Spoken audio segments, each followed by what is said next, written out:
Well, we just talked about the news that Marjorie Taylor Greene filed a motion to vacate the speaker. She's trying to oust Speaker of the House, Mike Johnson. We're going through this whole rigmarole again, and it's so embarrassing for the GOP, but it's also exactly indicative of the issue with the Republican Party of today, of MAGA, which is that it can't govern. It can't actually do the work of governing for the American people, and it's just stunts and nonsense. And Marjorie Greene, along with a bunch of other Republicans lately, have been doing something strange in politics, which is to admit publicly that you're a failure.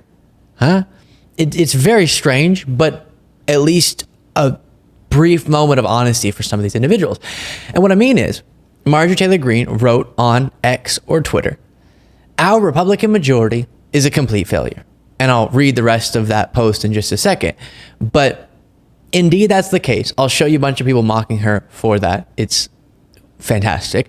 And then I'll show you a Republican calling her out for the ridiculous decision to try to oust Speaker of the House, Mike Johnson, and some other things as well. Lots to go through, so stick around for it. And make sure you're subscribed to the YouTube channel. The growth lately has been remarkable. So thank you so much to each and every one of you. And if not subscribed already, please make sure to do that. But let me read now the rest of this post. So she wrote, "Our Republican majority is a complete failure. We have the power of the purse," which means, and I should add the context, that she's responding to a video from the southern border. Okay, so it's on the subject of the border.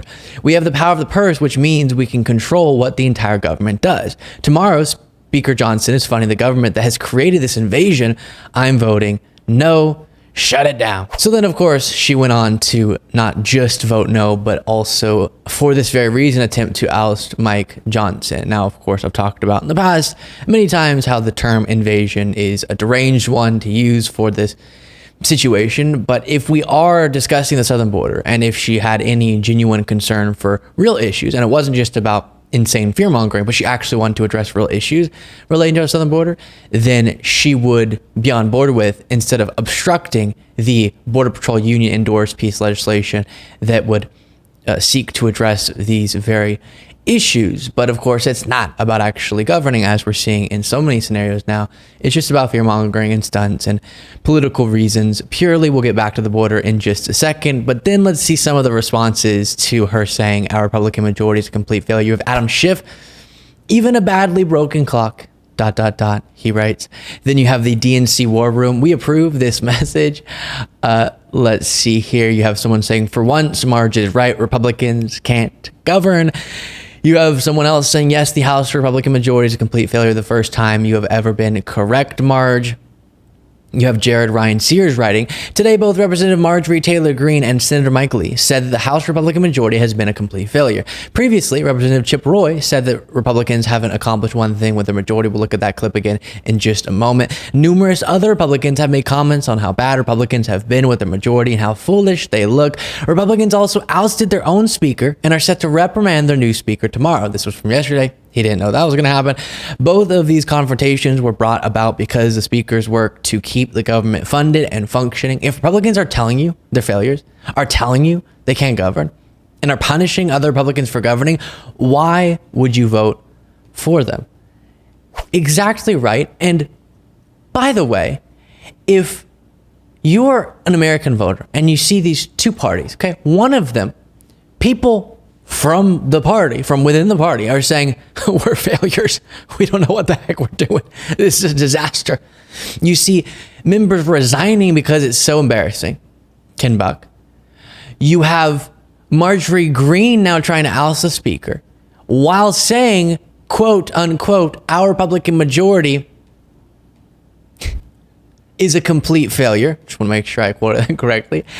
And then on the other side, you have a party who's touting its historic record in recent years, legislatively effective like we haven't seen in decades, and a president who's been historically super effective.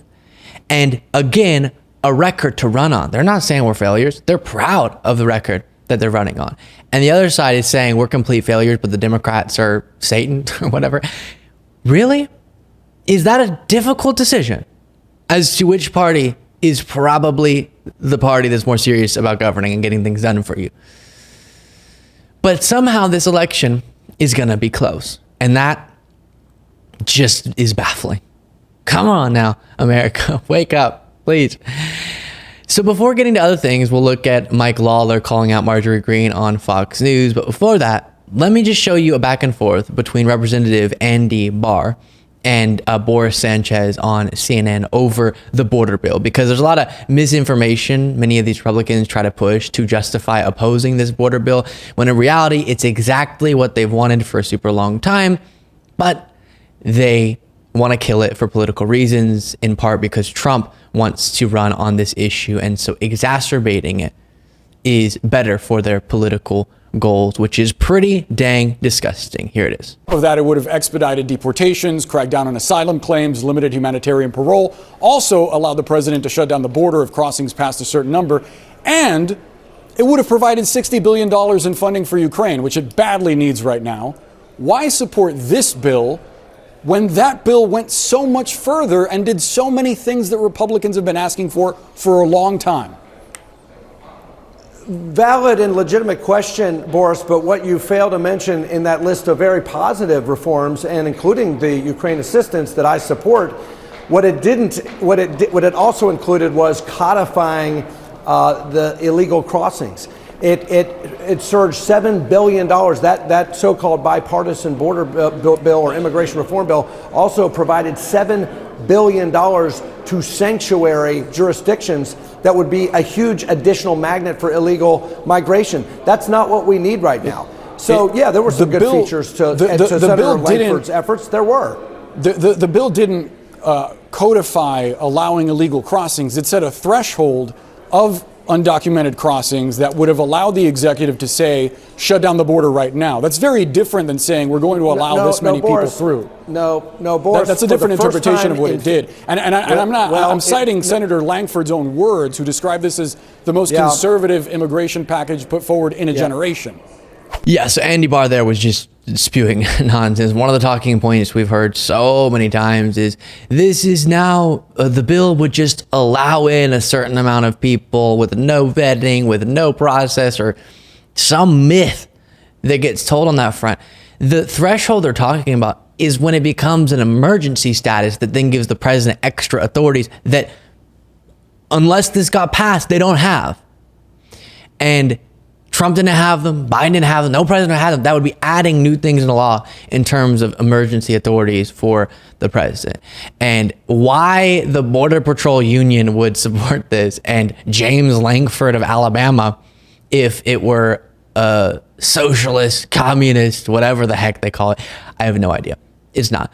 They're just doing it for political purposes. And so we have to be clear on that, because we have to make sure people understand, again, Americans, wake up, that this issue, if it's something that you feel like will play a role in your voting decision, you need to understand who is blocking solutions to the issues at the southern border.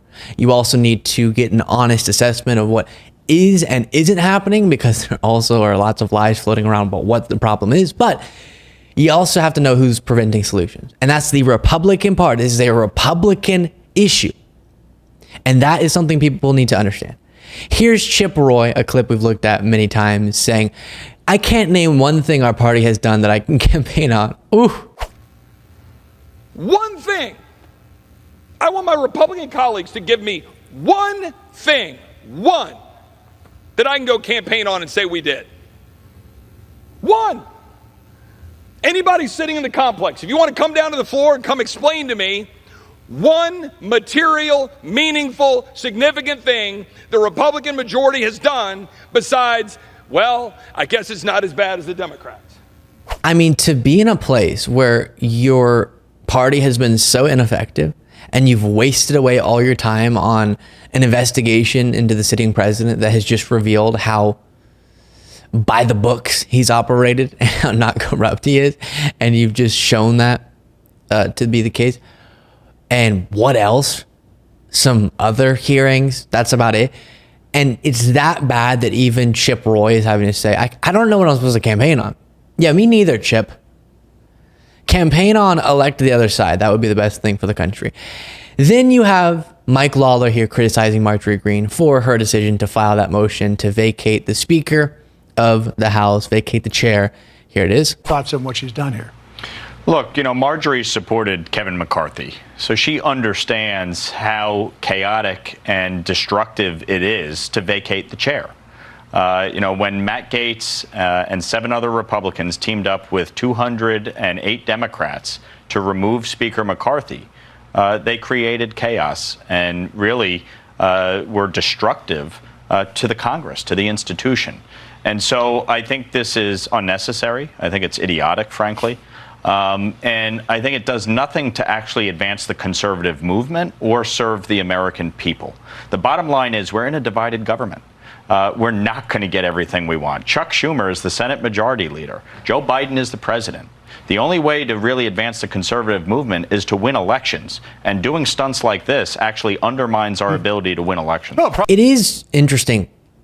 Much of MAGA just does not comprehend the concept of compromise. The idea of working with people that you don't fully agree with is just so foreign to them. Couldn't imagine it. And so when speaker after speaker realizes in that role, you kind of just have to do a little bit of actual governing that doesn't include, if you don't give me all 10 of my top wish list items, then we're shutting down the government. That's just not how anyone can operate who's serious about governing and serious about making sure to help Americans as much as possible. And that's something we've seen Kevin McCarthy realize. That's why he got ousted, was even though we know the issues with Kevin McCarthy, at certain times he was like, but we actually got to fund the government. Same thing with Mike Johnson. And it's the MAGA contingent that just doesn't care about that, doesn't care about actually smoothly governing, and just wants to get attention, make noise, and always be 100% MAGA, right? Which doesn't include any compromise. And that is not how the government can function. Here is Clay Higgins, who is as MAGA as it gets, and even he's upset with Marjorie Greene for this. I consider Marjorie Taylor Greene to be my friend. She's still my friend, but she just made a big mistake. Trying to vacate Mike Johnson's, I totally oppose that. Listen, Mike is a very good man. He begins every day from the right place. He's deeply principled. He's like a brother to me. And to think that one of our Republican colleagues would call for his ouster right now, it's abhorrent to me, and I oppose it. I stand with Mike Johnson. He is. And then you have this from NBC News. Representative Mike Gallagher, who's a Republican, announced last month he would not run for re-election. Plans to resign, though, now from Congress early, according to 2 sources familiar with his decision. So he's doing the Ken Buck thing too, resigning early. Now, I think the Republican majority will be down to 1. What? Because Ken Buck's out. Now Mike Gallagher is going to leave early. Just so sick and tired. And interestingly, we heard this from Ken Buck previously. He said that other Republicans are going to resign early. Other Republicans are tired of this. That tired of it.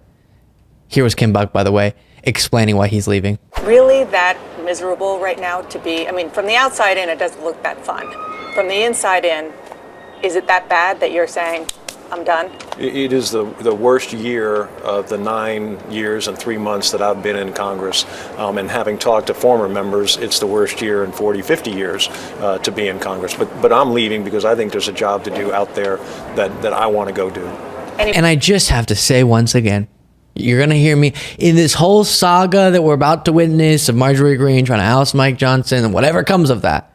However long that lasts, I'm going to be saying this a lot, so get used to it, okay? Get ready for it. The contrast. Please, please, please think about the contrast and go share this with your, you don't have to share this video, but just share this message with your family and friends.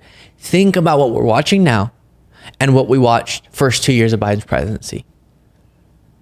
I promise I won't go to the list again, but it's mind-blowing.